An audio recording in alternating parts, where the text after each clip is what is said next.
Gi-turnover sa lokal nga pagamhanan sa Osamis City ang unom ka bag-ong dialysis machine ngadto sa Mayor Hilarion A. Ramero Senior Medical Center kon Mars MC sa Asinso Building, Osamis City. Gipadayag ni Osamis City Mayor Sancho Fernando Ando Waminal nga ang nasangpit nga mga dialysis machine libre nga magamit sa mga Osamisnon.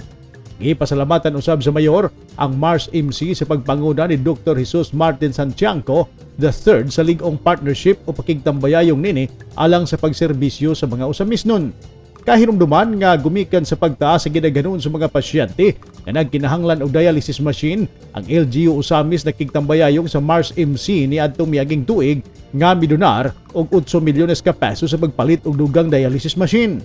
Personal usab ang gitunol sa mayor ang 10 milyones pesos nga cash assistance alang sa pagbayad sa galastuhan sa COVID-19 sa nasangpit nga tambalanan.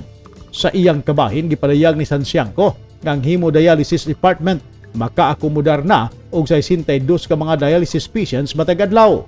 Sa pagkakaroon adunay 28 ka dialysis machine ang maong tambalanan nga makaakomodar og 62 ka mga pasyente nga libre matag adlaw.